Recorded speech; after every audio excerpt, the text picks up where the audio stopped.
Muitos monumentos da era industrial eram projetados e construídos por engenheiros. Os arquitetos preferiam criticar o que viam como obras incultas de engenheiros e as depreciavam, numa surda batalha de estilos. Os novos materiais, como o aço e o concreto armado, revolucionaram a engenharia e acabaram encontrando seu lugar na arquitetura, mudando radicalmente o modo como os edifícios podiam ser construídos e abrindo novos caminhos para o projeto. Até a Revolução Industrial, as paredes dos edifícios tinham que sustentar seu peso próprio. Depois dela, podiam ser reduzidas a leves revestimentos ou divisórias. Quanto aos pré-moldados, o Crystal Palace, projetado por Joseph Paxton, foi o precursor brilhante, embora chocante, do que estava por vir.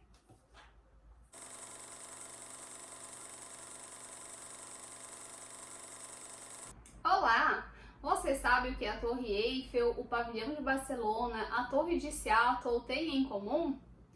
Todas essas obras foram frutos de uma feira mundial, também conhecida como Exposição Internacional, Exposição Universal ou Expo para os íntimos. A Exposição Mundial foi criada em 1851 pelo príncipe Albert, o marido da rainha Vitória da Inglaterra. Com a Revolução Industrial bem consolidada e novas tecnologias surgindo, ele teve a ideia de criar uma feira para expor todas essas inovações, tanto na área da indústria, da arte ou qualquer outro setor, e também que outros países pudessem colocar ali mostrar as suas novas tecnologias. E já houve, até hoje ela é feita, já houve mais de 50 feiras, e vou citar algumas que me chamaram mais atenção, que tem uns fatos interessantes.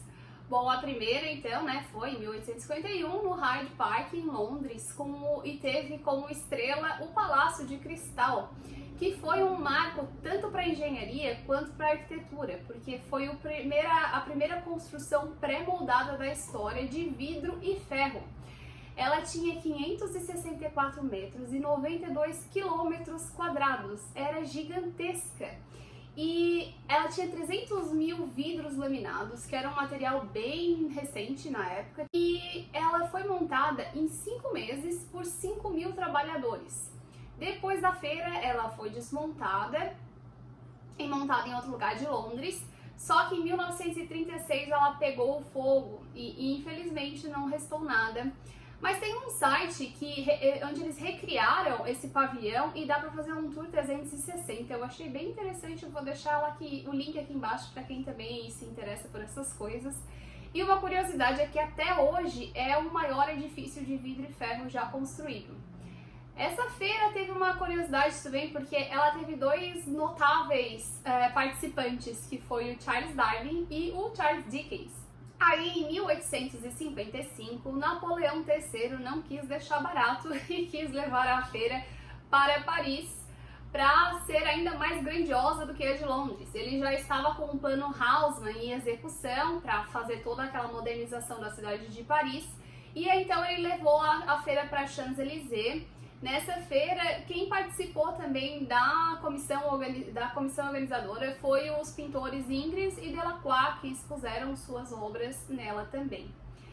Em 1862, a feira volta a acontecer em Londres, e apesar de ter sido planejada para acontecer em 61, para comemorar os 10 anos da primeira feira, ela foi em 62, porque em 61 teve a Guerra Civil nos Estados Unidos, teve guerra na Itália, isso tudo influenciou também na Inglaterra, então eles tiveram que passar para 62. E essa feira foi a primeira feira que o Brasil participou. Em 1865, a feira foi na cidade do Porto, em Portugal, onde hoje é os Jardins do Palácio de Cristal, porque também nessa feira foi apresentado um palácio de cristal e deixou como herança o nome do jardim e só, porque não restou mais nada da feira lá hoje. Mas o lugar é muito bonito e era um dos meus favoritos e mais frequentado quando eu morei lá no Porto. Em 1876, pela primeira vez a feira sai da Europa e vai para os Estados Unidos, na Filadélfia, em comemoração aos 100 anos da independência dos Estados Unidos. Nessa feira foi apresentado o telefone, a máquina de escrever e o ketchup Heinz. Para quem gosta, foi aqui que ele foi apresentado. Também foi apresentada a tocha da Estátua da Liberdade, que a França já estava construindo, e teve a presença ilustre de Dom Pedro II. Em 1878, a feira volta a acontecer em Paris e lá eles fazem a exposição da cabeça da estátua, que continua em construção, e eles deram de presente para os Estados Unidos em 1886. Em 1888, a feira foi em Barcelona e foi um marco para a cidade, porque ela aconteceu lá no Parque de la Ciudadela, que antes já tinha um parque, mas aí ele foi demolido e eles resolveram revitalizar aquela área. E desde então ela é super utilizada na cidade, e aquele Arco do Triunfo que tem em Barcelona era a entrada da feira. Outra coisa interessante é que o Gaudí projetou o pavilhão das companhias transatlânticas, e aquele monumento do Colombo que tem no final da Rambla também é fruto da feira. Em 1889, foi uma feira bem importante porque deixou nada mais, nada menos do que um dos pontos turísticos mais visitados do mundo. Sim, eu estou falando da Torre Eiffel, que na época foi até bem aceita, mas nem tanto. Houve um abaixo-assinado contra ela, que inclusive teve a assinatura do escritor Alexandre Dumas. Em 1893, a feira atravessa o Atlântico de novo. Ela foi lá em Chicago e foi em comemoração aos 400 anos da chegada de Colombo no Novo Mundo. E aí um dos marcos da feira foi uma piscina gigantesca para representar essa travessia. Essa feira também foi bem importante para a cidade, porque ela estava mostrando que tinha se reerguido, né, do grande incêndio de 1871. E no dia 9 de outubro foi declarado o Dia de Chicago, porque foi um recorde de visitações, e para comemorar a cidade colocou mais uma bandeira, mais uma estrela na sua bandeira. Essa feira também foi importante porque foi um símbolo da grandiosidade do país, que ainda era emergente, os Estados Unidos, e ela também teve vários projetos no estilo neoclássico. Em 1897, a feira foi em Bruxelas, no Parque do Cinquentenário, e trouxe com bastante abundância a Art Nouveau. Em 1900, a feira volta a Paris e deixa como herança as icônicas entradas do metrô, que foi uma ideia do Garnier fazer um concurso para projetarem as entradas, e quem ganhou foi o Guimard. Então ele que projetou todas essas entradas no estilo Art Nouveau, que no fim acrescentou mais um charme para a cidade de Paris. Em 1915, a feira foi em São Francisco e em celebração à finalização da obra do Canal do Panamá. Em 1922, a feira foi no Rio de Janeiro, em comemoração aos 100 anos da independência do Brasil, e é uma pena que a gente praticamente não sabe disso, porque é uma feira bem importante, tem uma representatividade, e desse ano a gente só lembra da Semana de Arte Moderna, mas também deveríamos lembrar que a gente já recebeu uma expo aqui no nosso país. Em 1929, a feira volta a acontecer em Barcelona e novamente traz um marco para a cidade. Ela foi lá no Montjuïc, um dos meus lugares favoritos da cidade, e aquela configuração que se encontra hoje foi devido à feira, desde a Plaza Espanha até o Museu Nacional da Catalunha, o Poble Espanhol, até o Parque Olímpico também foi feito nessa época já da feira. E, claro, a fonte de Montjuïc e o icônico pavilhão de Barcelona, que foi o pavilhão alemão projetado pelo Mies van der Rohe, dono da famosa frase "menos é mais", no estilo internacional, e também é um marco para a arquitetura, é uma obra que eu gosto bastante. E aquele que está lá hoje é uma réplica, não é o original. Em 1935, a feira foi em Bruxelas, em comemoração aos 50 anos do Estado Livre do Congo.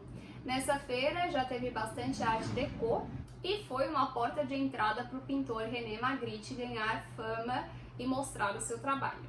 Em 1937, ela volta para Paris e Hitler não queria participar a princípio da feira, mas foi convencido e acabou participando, e acabou ficando engraçado porque de um lado foi o pavilhão da Alemanha e do outro lado o pavilhão da União Soviética, um de frente para o outro, e a Torre Eiffel no meio. Então, assim, tá aqui a imagem para vocês verem essa provocaçãozinha de um e outro. Em 1939, a feira foi pela primeira vez em Nova York. Eles estavam planejando levar a feira para lá já no auge da Grande Depressão em 1935, para arrecadar fundos para a cidade. E nessa feira, quem projetou o pavilhão do Brasil foi o Lúcio Costa e o Oscar Niemeyer. E essa feira também serviu de inspiração para a Marvel criar o Homem de Ferro e a Expo Stark. Eu não conheço muito bem, não sou muito dos quadrinhos e dos heróis, mas achei até relevante de contar. Inclusive, ela apareceu no filme Capitão América, o Primeiro Vingador. Em 1962, foi a vez de Seattle receber a feira e deixando a famosa Space Needle. Em 1964, Nova York recebe a feira novamente, com um ar bem aeroespacial e bastante tecnologia da informática. Em 1967, foi em Montreal que apresentou uma obra bem importante e conhecida no mundo da arquitetura, que é a Cúpula Geodésica de Richard Buckminster Fuller. Em 1970, pela primeira vez, é feita no Japão, em Osaka, e para mim essa feira já começa a ganhar aquela carinha de parque de diversões que outras também terão. Em 1998 foi a vez de Lisboa receber a feira e foi bem importante para a cidade porque trouxe a revitalização de toda aquela área do Parque das Nações. O Santiago Calatrava foi convidado para fazer o projeto da Estação do Oriente, que é uma obra que eu gosto bastante. O Oceanário de Lisboa também é uma obra da feira e é o maior aquário do mundo. Essa feira foi para comemorar os 500 anos dos descobrimentos portugueses. 2008 foi a vez de Zaragoza, na Espanha, e o que chamou bastante atenção foi o pavilhão Ponte da Zaha Hadid, que é uma arquiteta iraniana que já faleceu, mas deixou um grande legado, seu escritório continua funcionando e ela tem obras bem famosas tanto na Europa quanto no Oriente. 2010 foi a vez de Xangai, na China, e ela quebrou vários recordes. Foi a maior feira, a mais cara, a que mais teve participantes e a que mais teve visitantes também. Foram 73 milhões de pessoas visitando a feira. 2 pavilhões chamam a atenção, que foi o pavilhão da Dinamarca, do escritório Big, do arquiteto contemporâneo super famoso Bjarke, e também o pavilhão do Reino Unido. 2015 foi a vez de Milão receber a feira, 2017 pela primeira vez foi no Cazaquistão e 2020 foi em Dubai, que no caso foi em 2021 por causa da pandemia. A próxima feira é em 2025 em Osaka, no Japão, e vou deixar aqui para vocês os pavilhões do Brasil ao longo da sua participação nas exposições.